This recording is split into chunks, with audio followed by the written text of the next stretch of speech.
Welcome to Read Between the Lines of Book Podcast. I am your host, Molly Southgate, and today I'm interviewing Lindy Ryan. Hi there, how are you doing today? Hi, I'm well. How are you? I am doing great. So, can you tell me a little bit about your writing?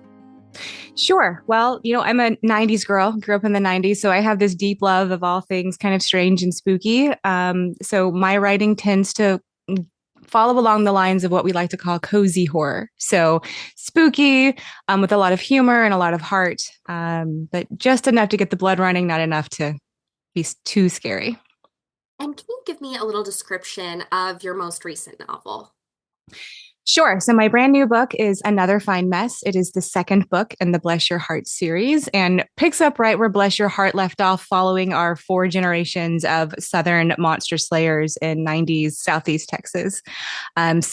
We finished Bless Your Heart with a lot of problems and consequences for the Evans women, and we'll pick right back up about 4 weeks later with what's happening next. Fantastic. Now, cozy horror is such a great genre. I feel like a lot of people go straight towards cozy mystery, but ignore things a little bit darker. What made you interested in writing that?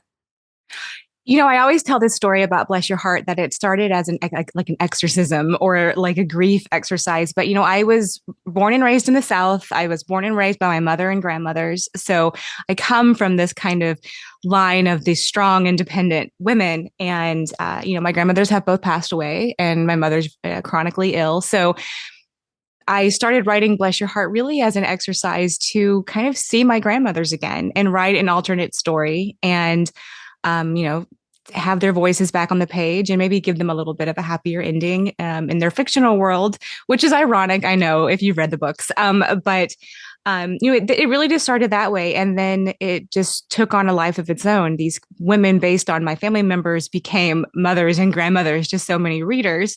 And I really just kept going from there, getting to know who these women are as characters in this world and not, who they were inspired by.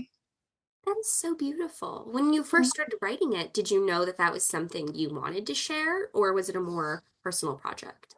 Yeah, actually, I really started writing it as just kind of a creative writing thing in my own, spare time. And it just became a bigger project and a bigger project and ended up becoming my debut, kind of horror mystery novel. And I'm really excited about the direction it's taken and how many readers have connected with these characters and their world. And I think that's a wonderful legacy from my grandmothers to leave behind. So I am here for it.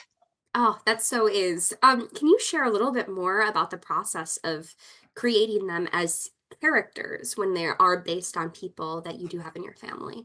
Oh, it's so funny, right? When I first started writing, I remember, what do they look like? What do they sound like? How do they talk? What are some of their quirks? And all of that came into the book. But when you're writing a character based on, they have these larger than life qualities that come out and they start to morph into, who that character really is. So for example, my great grandmother who did in fact go by Ducey, she loved butterscotches. This woman was never without some Werther's Originals in her pockets, purse, whatever. And so I gave that characteristic to Ducey. And it's now one of her defining things. When we do book signings and that sort of thing, there's always butterscotch candies running around. My grandparents were clock collectors, and my grandfather was a master gardener. So the clocks and the rose bushes and all those things kind of came into the world and then just became objects in this universe that belong very specifically to these women. And they certainly have taken them in new ways that, my actual grandmothers did not. We're not planting rose bushes over, graves or any of those types of things in my family. We do other weird things. That's not one of them. It just became funny to see kind of what when you have a whole person and you're thinking, how do I represent them on the page? What plucks out are these really small things that become really big things. So that's been really fun to see the organic development of those personas that have, started with this little seed and bloomed into something very different. Absolutely. Yeah, that resonates with me. My grandpa used to always have the Werther's Originals around too. So Absolutely. yeah, I feel like it's a common one with the caramel candies. It's really funny how there's a lot of things I've written inside the Bless Your Heart universe, and the Werther's, the butterscotch candies are definitely, I think, the one that come back around. Like, I didn't really expect people to connect with that so much. And everyone has a memory of their grandparents with a Werther's original or a butterscotch candy or mints or something like that. Like it becomes very connective, which is awesome, because it helps everyone resonate and become part of the Evans family. I think if you share some of those memories. Absolutely. And with writing, a lot of the time, it's those tiny details that really make up the things that connect with your audience. And I think a lot of the time, writing advice when it's like, well, if you want to relate, if you want to have people relate to these characters, you want to make it kind of vague so they can put themselves in. But when you do have those pinpoints there, that's what really draws people towards things. Yeah, I think so. I mean, I disagree with that vague thing. I'm very much about specificity. And I think that might be because I'm a professor in my day job. I'm very much about details, and I'm very much about object oriented writing. So you become attached to not just the characters, but the world they live in. And you do that by clearly seeing and understanding and, what's happening, what's around, what things look like. In that world, and when you can be more specific, I think that gives a more tangible hold in the brain. Again, it might be Professor Ryan talking and not Lindy Ryan, the author, but we like to get along and work together. Actually, that was going to be my next question. I was going to ask a little bit about your work as a professor and if that's influenced your writing in any way. Well, I think it definitely has. I mean, I teach in a very different subject matter expert or subject matter area, rather. I teach primarily in data visualization, visual analytics, and data storytelling, but they borrow from the same kind of foundation about being able to help people connect with information. So whether it's charts and graphs or, just boring data, how do you connect with that? You connect with that through a story or through visuals. And I think, when you're writing a book, you connect to your data, which are your characters or your world, through those same kind of approaches.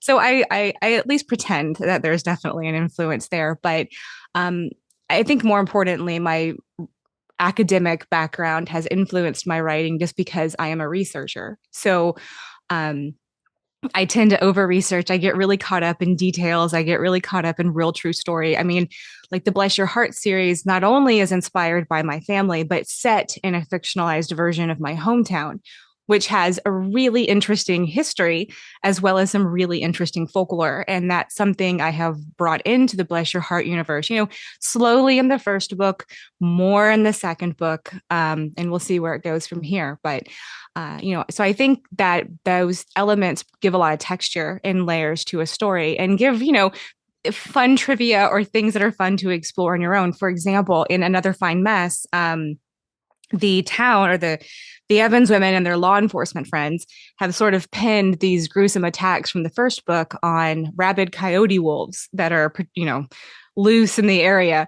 And those are a real thing. The ghost wolves, as we call them in Southeast Texas, are a real animal that were kind of rounded up back in the 70s in this kind of wildlife dragnet and pulled in to conservation. And some of them probably slipped loose. And we have, again, they call them ghost wolves because of a recessive gene in the DNA, but they're real animals down there. So, they're this huge core part of the story and the mystery, but they're actually a real weird thing that happens in the area. So I think it gives the universe a little bit more fun when you have this blend of fact and fiction and, start to blur those lines a little bit in new and different ways. So Absolutely. Can you share a little bit more about like the details of that research process, especially with how you approached it since it was your hometown and it was based around that? what's funny is I was born in this town and I have, lived most of my childhood, a good chunk of my adult life there. My family is still there and everything. And I have learned so much about my own hometown in the past 3 years while I've just been writing this series, because it started with things that I knew or that I remembered, primarily like elementary school field trips. You know how you always go to like the local places for elementary school field trips. And they just live in the back of my brain somewhere and made their way up front onto the story. And then I started talking to my friends, to my, family members. Do you remember this? Or have you ever heard of this? And they organically bring up these really hilarious things. Like there is a really fun kind of ghost legend near my hometown. It's not in the same town about, it's one of these old urban legend type of ghost stories about a railroad worker who got his head chopped off by a passing train or something. So he wanders around the road carrying his lantern at night. And I completely forgot about this. And then I thought, oh my gosh, that's going to make such a random fun tidbit for, a future Evans book. So, um, and then I started Googling, and Googling takes me down rabbit holes, or it takes me to, books published in the early 80s, late 70s about some of these historical things. So I end up with this weird archive of information. And yeah, so the research can be very deliberate or it can be completely accidental, but it still yields these really fun fruits that go into the story. Interesting. Now, I'd like to know a little bit more about what the actual writing looks like for you. Do you outline before you start? Well, I try. Like I do my best.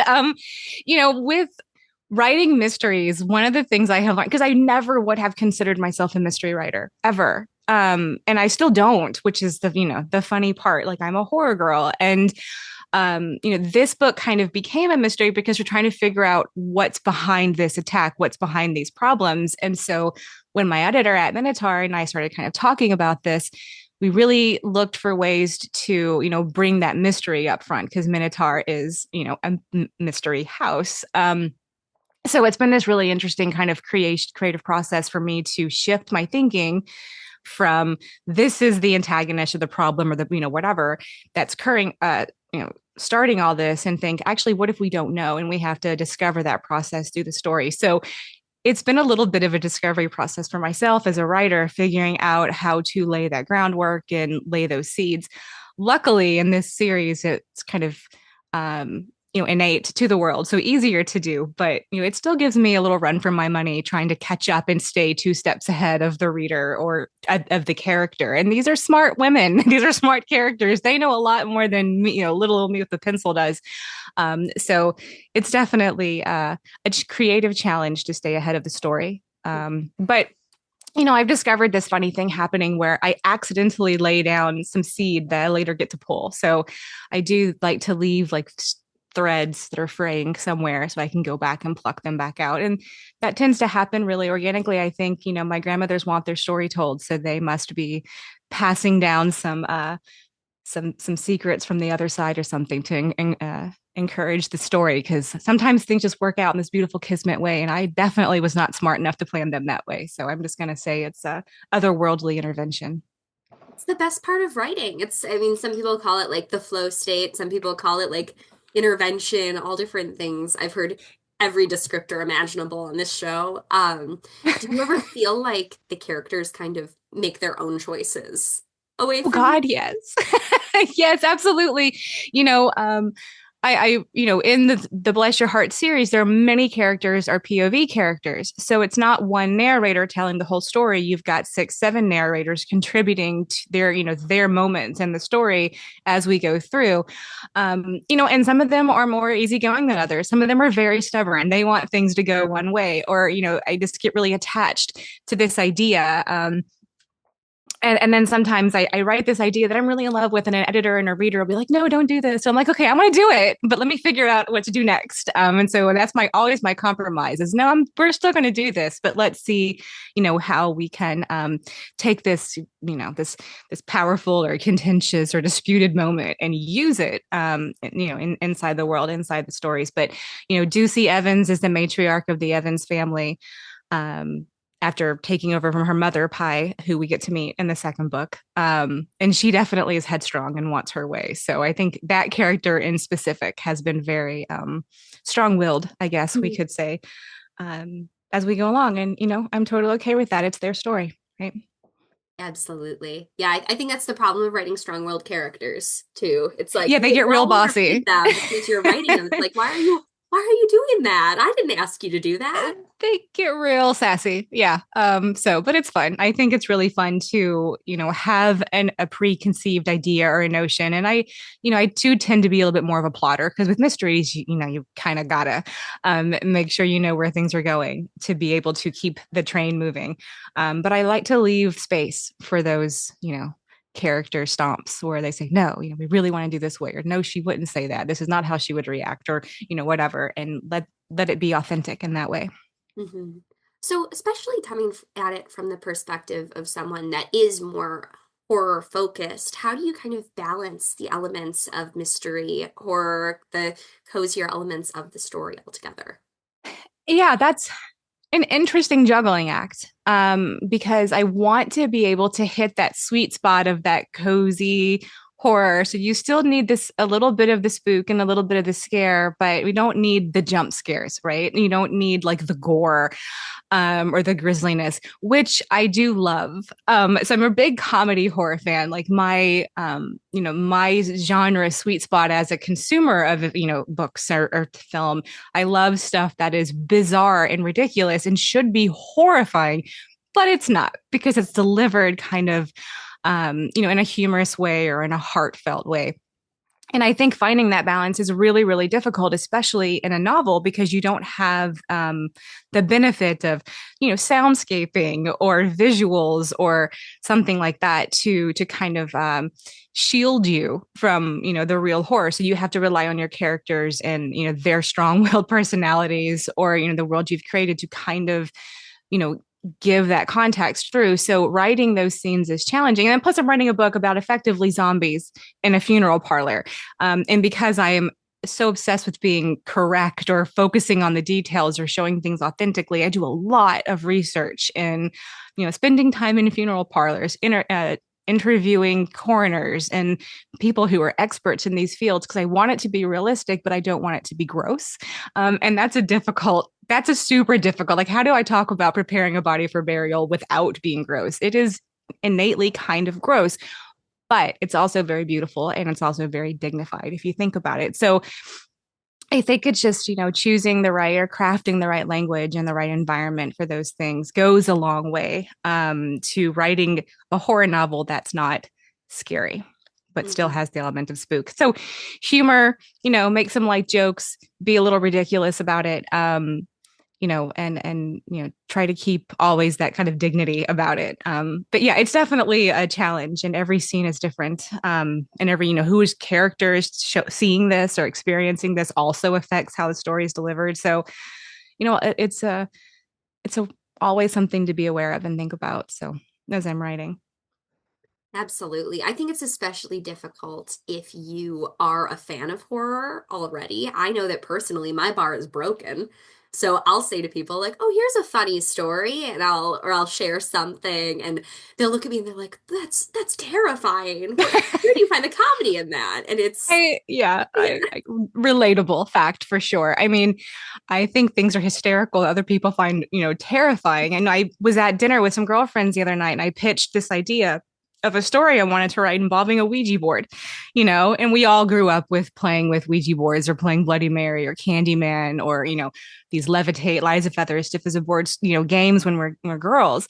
And I'm saying this to a group of my friends, like, what if we did a story about, a group of women and a Ouija board? And they were horrified. They're like, oh my God, that's so terrifying. And I'm like, is it? To me, it just feels like 12-year-old slumber parties. Like there's this warmth and nostalgia that goes around with it. So, um, I mean, I'm definitely writing for the spooky kids, but I love the cozy and I want everyone to enjoy, visiting this world and getting to know these characters. So, um, I mean, I grew up reading Stephen King and Anne Rice and Goosebumps and, all those kinds of things. And I know, not everybody has that same palette or that same desire to read those types of stories, but we all look for stories and characters that we can connect with and that we can see ourselves and our friends and whoever else in. So, um, I think again a matter of writing intentionally and trying to be inclusive in your storytelling and paint real pictures of real people and real worlds and what is it, the old Field of Dreams quote, right? If you build it, they will come, right? So I think you're just trying to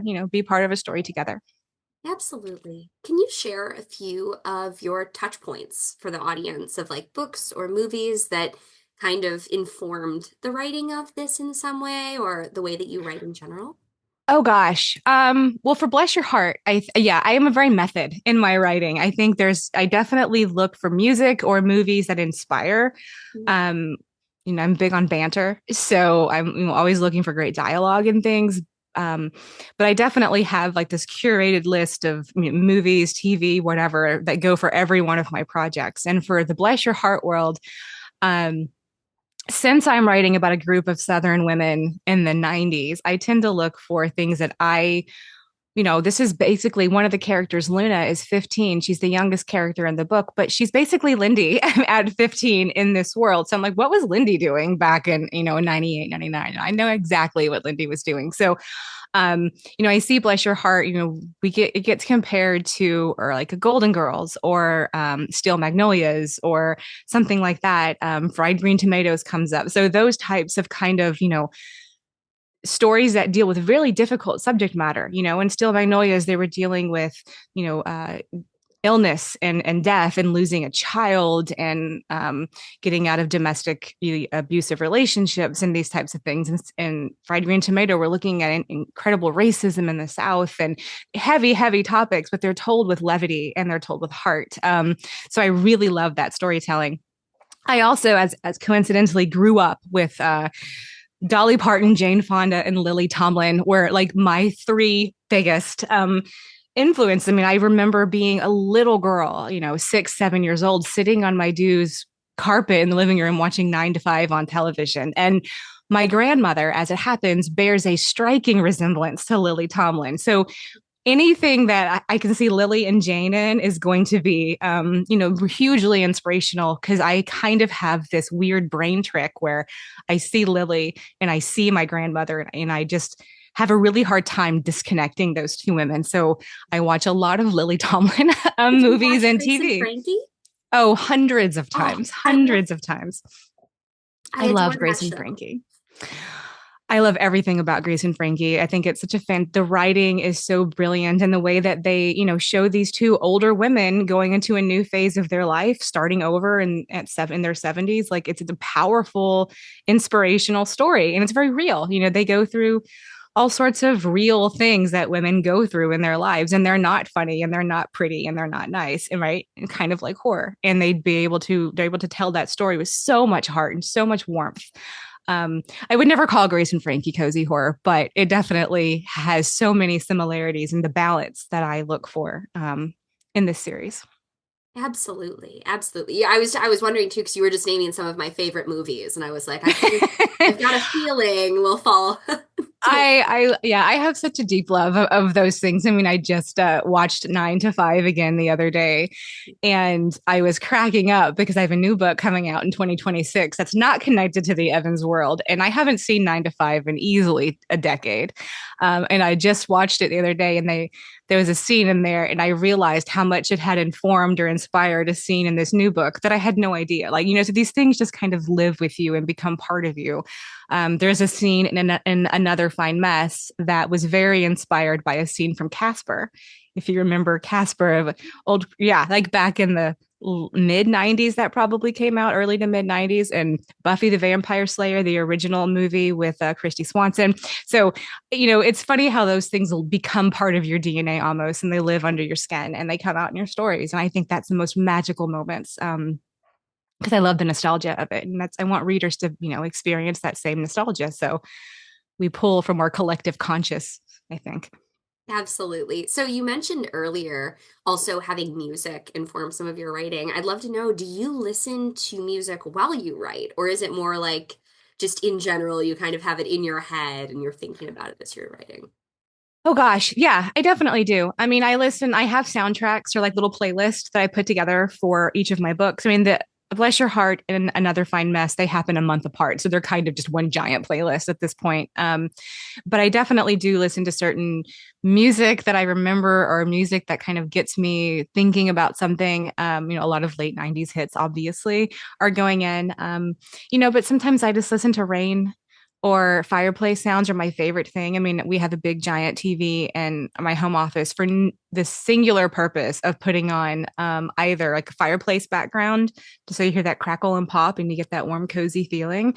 Or ironically, Grace Frankie reruns come up on the TV a lot, and a lot of Great British Baking Show, like an unreasonable amount of Great British Baking Show. That show is, it just warms my heart. So it kind of helps me, I think, stay in a lighter zone when I'm writing darker moments if I have a little bit of, that Noel Fielding sunshine in my life. But yeah, so I rarely write in quiet. There's at least, an ambient sound happening. But depending on the scene and I look for vehicles that inspire the moment.